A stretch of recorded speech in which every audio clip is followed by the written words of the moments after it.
Welcome to The Hollywood Outsider, an award-winning weekly entertainment podcast that's always available at thehollywoodoutsiders.com or on your favorite podcast app. My name is Aaron Peterson. I'll be your host for this special episode of The Hollywood Outsider. On occasion, we like to bring you interviews with independent filmmakers to kind of give you an insight into what goes into getting their projects made, as well as insight into the respective art itself. This episode, we're kind of looking at the art of line producing. And you might not even know what that is, but I'm telling you, it is an extremely integral part to film production, especially anything that requires a location shoot. So joining me for this is Nicholas Simon, who is the founder and managing partner of Indochina Productions. Now, what Indochina does is they produce feature films with budgets from $1 million to $250 million, from development through pre-production, overseeing production, post-marketing, and sales. They have a strong focus on budgeting, scheduling, physical production, and talent crew relationships. It's kind of complicated, but Nicholas is going to allude to much of it in his interview, so I'm going to save some of that. Nicholas Simon is the founder and managing partner of Indochina Productions, which you can find more information at Indochina, Indochina, Productions.com. And in full disclosure, I met Nicholas Simon at an event for the Beloit International Film Festival, which I serve on the board of directors of. And you can find more information about that at beloitfilmfest.org. And he's trying to help us grow the festival and help us establish some contacts to do many things that will help expand the film festival, the Beloit International Film Festival, BIFF, as we love to call it, into a greater foothold in terms of the festival circuit. He's an absolutely great guy, wonderful to talk to, very genuine and open, and willing to talk about anything. And just to give you a few properties of note, he or his company have worked on The Five Bloods, Extraction, recent indie titles, Avengers, Infinity War, and Endgame. You know, they've been involved in a lot of properties, and especially Kong Skull Island, which he does talk about quite a bit in the interview. So for this interview, I just wanted to let Nicholas explain a bit as to what a line producer actually does, what it means to a film production, and kind of just let our listeners know how important that job is to many of the films that they enjoy. I don't want to waste any more of your time, but if you're looking to find out more information about Nicholas or Indochina, go to IndochinaProductions.com. That's Indochina Productions.com. And on the festival itself, it's BeloitFilmFest.org. Okay, without further ado, let's get into our interview with the founder and managing partner of Indochina Productions, Nicholas Simon. Okay, I am here with Nicholas Simon, who is the line producer, and we're going to explain exactly what that is pretty shortly. But welcome to the Hollywood Outsider, by the way. Well, thank you. I feel like I'm, even though I'm over the airwaves, I feel like I'm partially back home, back in the Midwest. That's true, because you're from here. We actually met at a recent function for the Beloit International Film Festival, as I'm on the board of directors, and you, sir, are offering your services to help the festival kind of grow into a bigger and bolder endeavor. I wanted to start by just letting everybody know that you haven't gone all Hollywood on us. You still remember your roots a little bit, which is nice. Yeah, well, it's I love it. I don't think I wouldn't be the person I am today if my first 15 years were spent in Shirland, Illinois, and Beloit, Wisconsin. So know it well. Although you do have a wonderful Hollywood coif of hair. Okay, I can blame my Hungarian father for that. That's awesome. Yeah, he has one of those heads of hair everybody wants but can never attain. So it's nice. I always open every interview with the same question. When did you know you wanted to get involved in filmmaking? Was there a specific moment for you? There are sort of different stages. I think I didn't realize that I absolutely loved what I was doing until about 10 years into doing what I was doing. So my early 30s, after having started a company, producing a lot of things, and then I realized, oh my God, this is actually a profession and I really enjoy it. But, movies have always been really sort of an integral part of my life. I grew up father's Hungarian, my mom's originally from the Midwest. I grew up across the street from Beloit College. My parents got tired of the politics back in '72, and when our black and white TV died, as there was I think one of the Saturn V rockets was taking off, and it was about 2 inches tall and the width of the TV. It soon died, and then we never had a TV again in our house. So I ended up both getting my sort of the TV experience from friends' houses, but then I always went to the Beloit College, had 2 or 3 nights a week screenings at Oscar Mayer Hall. We always called it Wiener Hall. Of course you would call it Wiener Hall. That just makes sense. Yeah, exactly. And so I was introduced to movies, like the Marx Brothers, by the Marx Brothers, by Buster Keaton, to Woody Allen's films, to, French New Wave. And they were all in 35 millimeter prints. And, be screening in an auditorium. And I paid $1 and was transported. Well, take me on this journey of yours. Like because it's really quite a story. How did you go from, small town Beloit, Wisconsin, to running Indochina in Vietnam, Cambodia, and Laos? I mean, I know the story, but nobody else is going to know what that story is, and I think it's fascinating. Okay. Yeah, it's not a usual one, and probably one that a lot of parents don't want their kids to hear. But I was 15 years old. I read the Preppy Handbook. It was a popular book back then, and I actually took it as a work of nonfiction.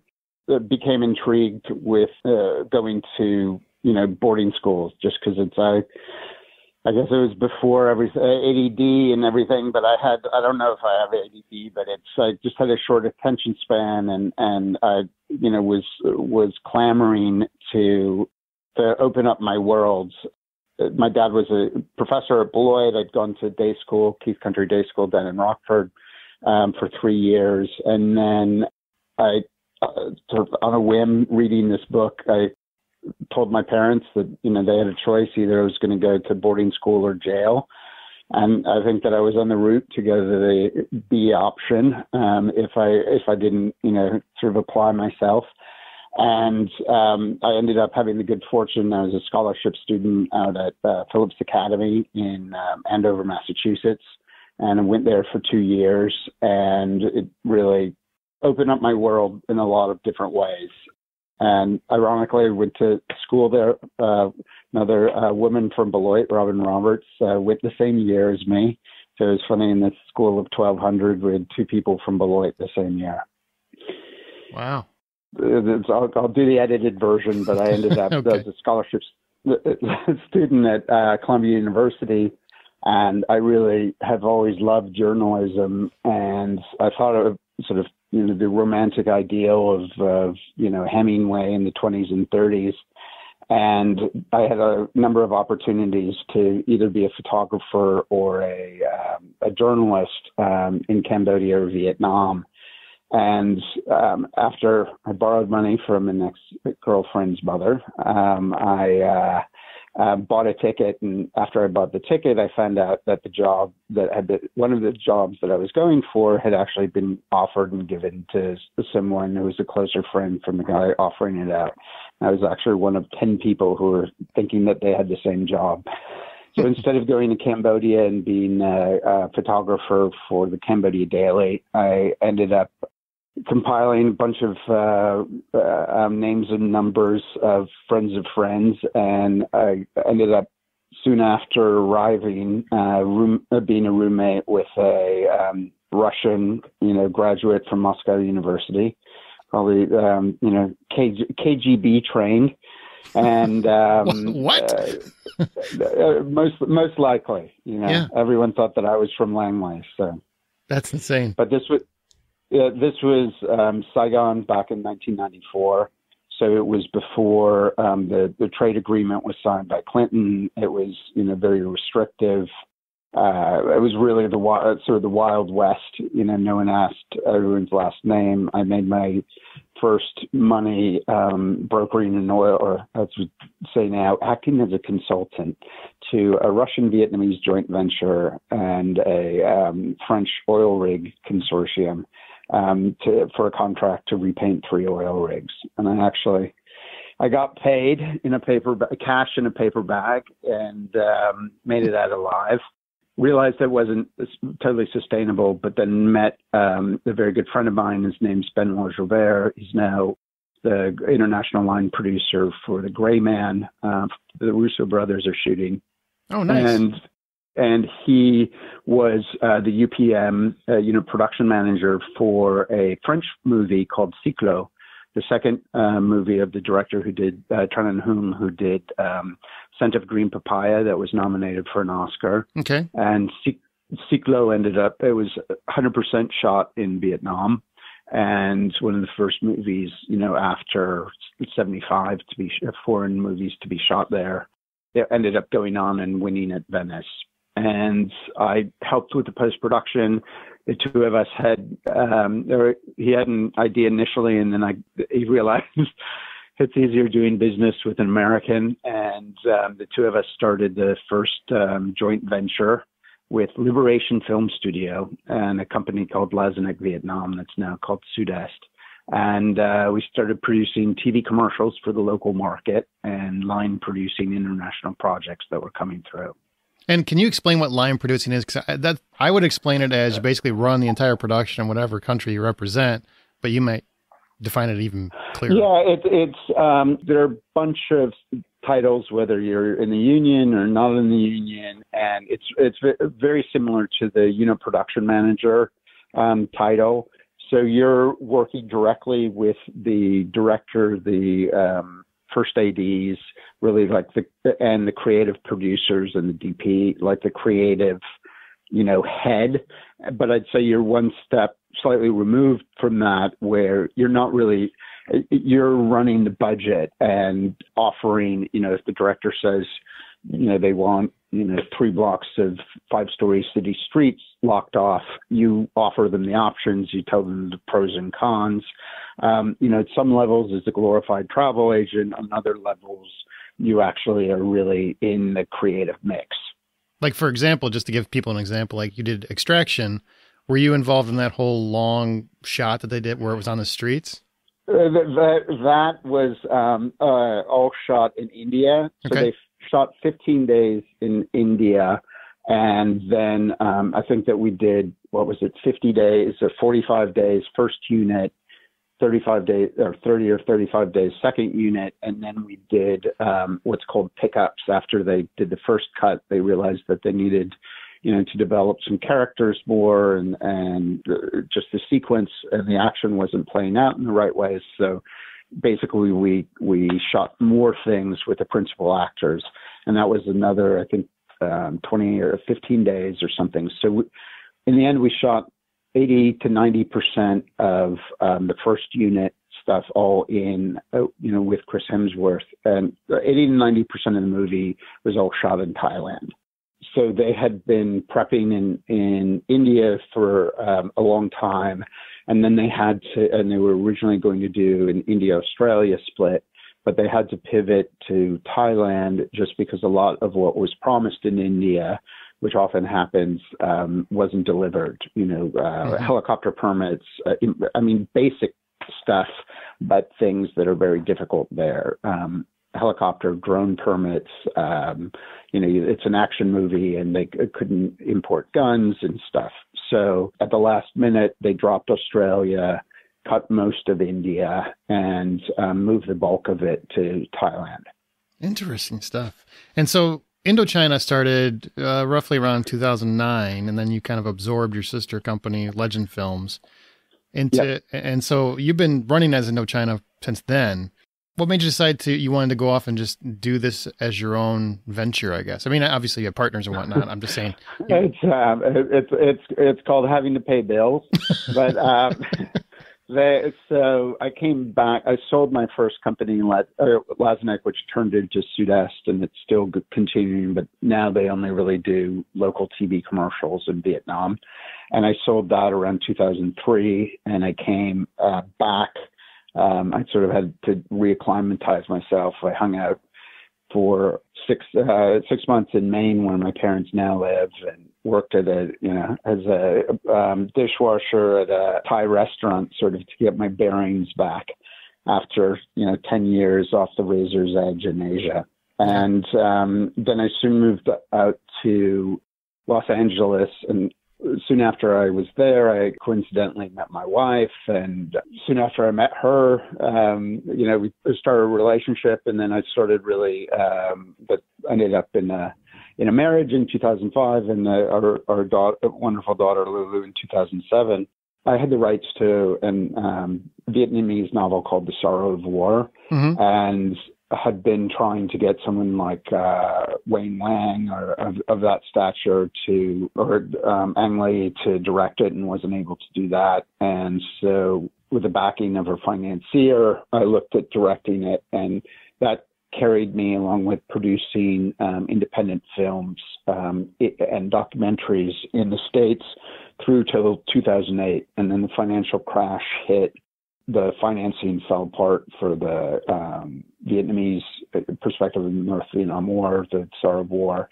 And my wife, she was in business, she was one of the producers on Winter's Bone. And that was a great movie. Yeah, and believe it or not, there was a day when Jennifer Lawrence couldn't finance a $2 million movie. And my wife... My wife was instrumental in getting the original book to the director, Deborah Granick, who my wife was a literary and writer, manager, and she was working with Deborah Granick then, got the book to her, helped close the financing, and then, the movie really took off. But after the writer's strike, my wife's business really changed. She was working twice as hard for a quarter of the money. And also our daughter was growing up in LA. She wasn't able to really see that much of her having a full-time job. So the reason we started Indochina is for me to sort of step in and take over the financial handle. And coincidentally, in 2009, the crew of Michael Bay's Transformer 3 contacted me, as did another film, Act of Valor. And they wanted, and I'd known these people since before 2003. And I was like, wow, this is, over 5 years later, and people are still calling me. There's an opportunity there. And so with those two projects in Cambodia, Act of Valor and Transformers 3, we ended up starting Indochina Productions. Initially, it was just in Vietnam, Cambodia, and Laos. And then we took over Legend Films in Thailand, and very soon after now we're in 14 countries. The bulk of our work is done in Thailand and Japan. And then also Vietnam pre-COVID was growing exponentially, as was Malaysia. That's crazy. I got a fun Act of Valor story. I'll tell you off the air. I won't tell you while we're recording. But it's funny. Does Michael Bay, this is just a stupid aside, but does Michael Bay put lens flares in his requirements? Is that part of the production budget? Do they actually put that in there? Well, it's depending on who you're talking to. Fortunately or unfortunately, he wasn't there. On that one, we just did a plate unit. So the DP, the VFX people came. We had there's a sequence in Dark Side of the Moon where they need to see that the stuff is going on all around the world, and so that we shot a lot of stuff in Phnom Penh and also up at Angkor Wat. And so that was all like plate unit stuff. What I think it's funny is, in terms of a line producer, is probably one of the most important jobs on a film, especially if you're on location filming. And so many people, when they say that they know a lot about filmmaking, they only really know what a director does, what a producer does, what actors do, writers, that sort of thing, like the top 5 front people of a production. But line producing is extremely important for location shooting, because if you don't have those people on the ground in the areas you're going to, your whole production can be chaos. What's funny to me is you've worked on like The Five Bloods, which is, it's still a big endeavor, but it's a much smaller endeavor than Avengers, but both require the kind of work that you do to different scale, or they couldn't even get the movies made. Does it ever frustrate you as doing what you do that people don't even understand what that job is sometimes? Let's say I'm I'm too old to be frustrated now, at least about that. I mean, it was interesting. My parents, over all the years, so I went to Asia first in 1997, and then I'm still there. My parents came once pre-2003, and then they came, they're both in their 80s.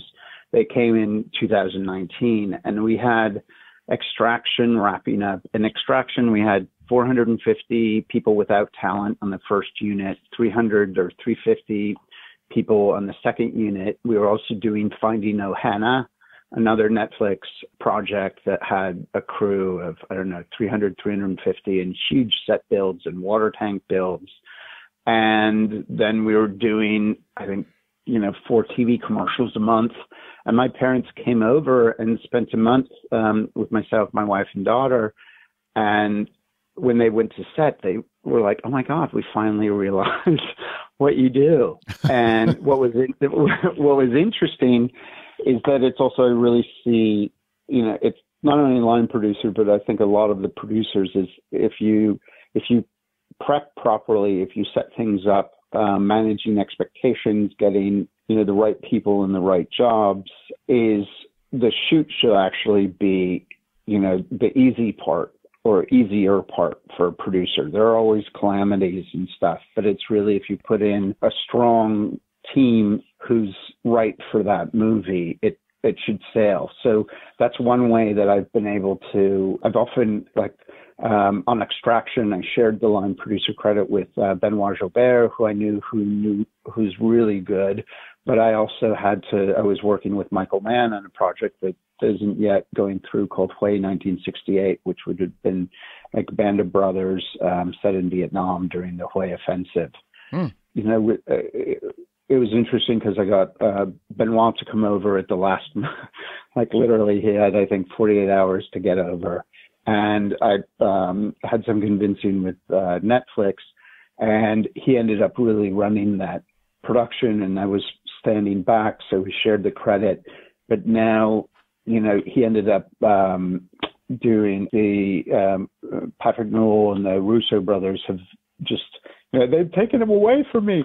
He was the international line producer for Cherry. Who's the guy who plays Spider-Man? Tom Holland. Yeah, Tom Holland. So it's the movie set during Iraq. Tom Holland plays a bank robber who has PTSD. Yeah, I've seen it. Yeah. Yeah. So Benoit went off and, he did such an excellent job on Extraction. Then he was hired by the executive producer on Extraction to go do Cherry. And now Benoit's working for the same producer again on The Gray Man. So I guess what I'm saying is that it's really I feel like about putting the right people in the right place. And there just aren't, for these weird places like Bangladesh, even Thailand, there are so few line producers or key top local people that we've really made an effort. There's another project we're doing with New Regency that I'm a co-producer on, Gareth Edwards' project, and our line producer is a Thai woman, Pam, who's fantastic. She was production manager on Extraction. She was production manager in Vietnam for Kong. And now she's running the show for a 15-week shoot in Thailand, and we're looking at 6 weeks afterwards. And so it's really about building local crew and sort of developing from within. I'm a bit all over here. Apologies for that. No, it's fine. It's fine. And I assume safety is a big part of the equation too, right? You have to make sure you make sure that local and safety protocols are followed. Our safety protocols are all built on the U.S. standard. There are sometimes realities of working in places that certain things are easier, but for insurance reasons, for especially when the studios are our clients, there's standard protocol that we have to do. And, you just want to do it, whether you're in Bangladesh or Thailand, and you're working with helicopters and explosives. And what we've been able to do is really bring international standards to places that one wouldn't think normally has them. So what are the biggest challenges in doing what you do? I was trying to think of a film like, especially a mega production like an Avengers, Infinity War, or something like that. I mean, does that encompass reserving entire miles? Every project has such different challenges, and I started as a line producer and ended up as a creative producer with James Seamus on A Prayer Before Dawn that we did for way under $2 million, the whole thing. Mm-hmm. I mean, I mean, way under. And it ended up premiering at Cannes. We had a 15-minute standing ovation. We sold to A24 in the States, Netflix in Asia. It's been distributed around the world, and it's in Cannes at a midnight screening at the Palais. And, the last 3 days, we ended up shooting in a live Filipino prison, the one that's famous for the Michael Jackson videos where they, all dance in, like 3,000 people dance in sync. Yeah. Because I realized, on a $1 million+ movie, the only place I could afford 5,000 extras or 3,000 extras a night for the final scene was a live prison. And so we did a deal with the local authorities, and we were able to shoot there. Everyone got the compensation, and we had thousands of extras for 3 nights. That's insane. And yeah. And you have to organize all of that. Yeah. So, on lower budget stuff, it's only 2 or 3 people tried escaping during our shoot. No one made it out. But the challenge on that movie is how do you make a little money go as far as possible. And also, I got the ultimate compliment from the director, Jean-Stéphane Servier, via someone called him about how it was to work with me. And he goes, it was amazing on this, extremely low budget movie. I never had to ask for anything. I kept getting everything I needed. He was also adaptable, so he wasn't asking for the impossible. But, we ended up shooting for 33 days on a small budget. And, the extra count, I think, was something probably like 15,000 in the end. Wow. And it shows in the movie in the end. And that's why we went to Cannes. And that's why it's whether I'm line producer, honestly, whether I'm a caterer or whatever, it's our responsibility to let the movie breathe and let it live, and give the director and shield them from all the logistics so that they can really go and create. So it almost sounds like the bigger budget productions are a little, I don't want to say easier, but more manageable because you have more money involved. Really. So the conundrum there is, I had such, it was a dream for me, having first gone to Vietnam in 1994.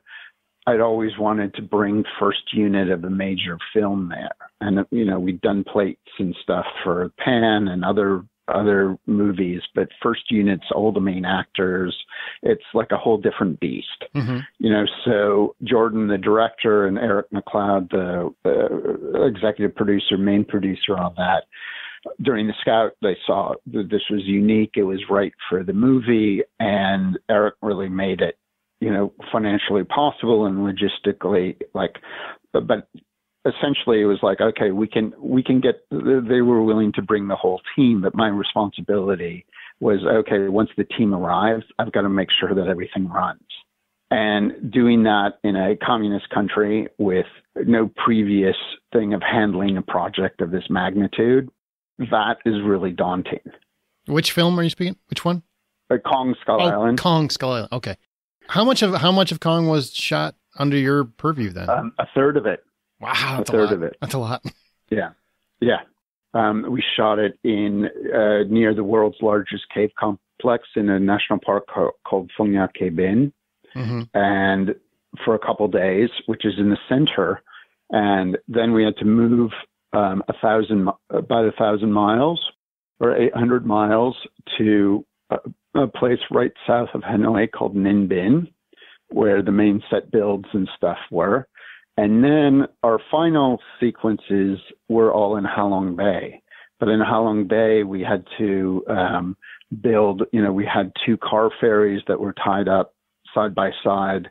We had, 30 speedboats going every day back and forth. Our base camp was on the 2 ferries. Wow. And all this in a country where it's like they've never seen, even a medium-sized film. They'd seen The Quiet American, but that was a $20 million movie. This is $200 million, and we're, I forget the crew size, but it was easily 400 people.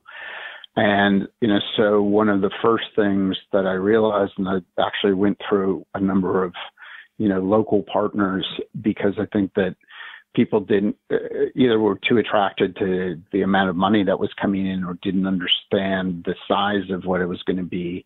But I made it very important right off the bat that we had to make the Prime Minister's office. It's a very top-down society there. Get the support of the Ministry of Culture, and you get the permits through the Department of Cinema. And with their support, then go to the Prime Minister's office to garner their support, because how do you clear, 70 tons of cargo and 200 crews in 12 hours? And you're flying in special effects equipment and all this stuff. And, then another thing, we flew in the helicopter pilot, Fred North's A350 or helicopter, is air freighted in, and it had to clear. And this is all in a country where, those things, it's not a carne country. It's not, and we were able to do it all. And it's, you have to have the connections at the top, but you have to have the really strong workhorses, on the day-to-day stuff.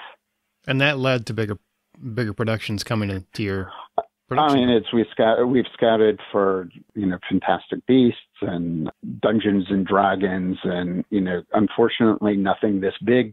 What was it? The Five Bloods came afterwards, but nothing this big has come since. Wow. That's insane. And you also work on The Mandalorian. I saw that. I didn't even know that. What? Oh, sorry, but I can't tell you where we shot. It's all private. But again, that's a FX heavy thing, so it's not. It's more, and I think more with volume stages, more and more location work is gonna go into the studio, and especially with COVID or whatever the next COVID is going to be. So now that you're in this next stage with the production company, I mean, what do you see going forward for Indochina? Like, what do you hope to do next? What's your goals? Our understanding that international travel is going to take a long time to recover, and that filmmaking goes very sort of hand in hand with the tourism business. It's dependent on moving around and housing a large number of people in a timely fashion, and with COVID. And it's especially hard and that much more expensive. So you're having, our TV commercial business is basically dead, and even feature films, the number of planned ones that have either been canceled, the ones that had planned to travel have either been canceled or reworked, cutting out a large number of countries. It's, a huge number, the majority. We still have a number of projects. I'm traveling this weekend for one. We have a number of projects that are, looking at coming, but I think that, the whole world's changed, and we're not sure how it's changed. It's just going to sort itself out. So I did do, and this started a separate company called Studio Muso. And I'm partners with a couple of Japanese people, one of whom is Gakko Narita, who used to be head of Netflix Originals, and then also Harry Tanaka, who held a bunch of different general manager positions for Disney Japan, and is now on the board of Studio Ghibli. And the three of us have started a studio, not meaning an actual filming studio, but we're acquiring IP, we're developing projects, we're close to closing our first series that we'll be producing.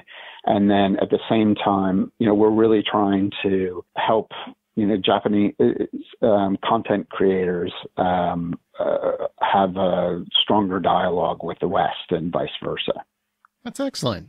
Congratulations. I hope that all works out. Yeah. Fun stuff is happening there. And then with Indochina, we're just by happenstance, there's some unscripted projects that people came to us that we might be involved in producing. But I'm really trying to, Indochina is much more about line production and production service. And then Studio Muso is much more about developing projects. And you're also Gareth Edwards, The True Love. You're very involved in that, right? Yeah. One of the questions I got to close, I got to ask. Do you have any fun stories? I mean, people love stories of productions, and it's kind of hard, obviously, when you're doing what you're doing because you're busy. But yeah, right. No, it's. I mean, just to follow up with the Kong Skull Island story. We were traveling around with a PA and had the location manager over the months that she'd scouted the whole country, become really close with this local Vietnamese woman. And, when we were having, we were having a production meeting, we were in the van, we were talking about, moving the whole crew over, and they're all going to get on the plane because they're shooting in Hawaii first and everything. And to understand just how new this concept of big movie making is, the Vietnamese production assistant turned to us and just said, well, how is he going to fit in the airplane? How is King Kong going to travel here? That's amazing. And, and it was fantastic. And for me, it's not that they don't understand. Once it's explained, they understand, but it's a different, it's a different kind of movie making than they've been accustomed to. They're used to doing practical everything, right? I mean, everything is practical. Yeah. I mean, it's since that time, it's changed a lot in Vietnam, in all of these countries. But, back in the day, it was all very practical. Thanks for telling people what Indochina does, because line producing, I think, is definitely one of the most important jobs that happen on a film. I mean, if you go look at the credits of any movie, you're going to see line producing across the board, and there's a ton of credits that always follow it. But nobody really talks about what those jobs entail. And I mean, really, you cover everything from the contracts to people on the ground to caterers to just about everything that happens while they're in those countries. Exactly. It's the gift of knowing a little bit about a lot of things. So, even with that, you're only as good as your drivers, as your craft service people and all that. You're the ringleader. And what are you hoping to do with Beloit Film Fest? I should make mention of Beloit Film Fest. Totally. So it's, I just wanted to offer my experience and connections. They have a couple things that they're working on that I've helped them with up their sleeves. I'll let them make the announcement. But then it's also, I just realized, in the State Line area, there's such a wealth of active talent. I mean, in even reaching out to, I don't know if you know No Studio in Milwaukee, but it's John Ridley, who wrote Oscar winner from 12 Years a Slave. Yeah. He has bought a building. It's an incubator for filmmakers and interesting ideas. And, I'm like, that's an hour away from Beloit. And, you've got, I think I mentioned to you, a Keith alumni, Sean Ryan, who did The Shield, and, he's a really A-list Hollywood person. And I'm just, for the Beloit Film Fest, I'm going, and there are a bunch of Beloit College alumni. And I'm just going, you've got a wealth of people out there. I'm happy to help you with that. Well, that's really appreciative, sincerely, that you're willing to do that and help us down home local folk. Oh, got to come back in the midst of winter. I think I'll be sadly on the beach of Thailand filming something. But, nobody ever comes here in the winter. Trips are always planned from March to October, and that's about when it stops. Yeah.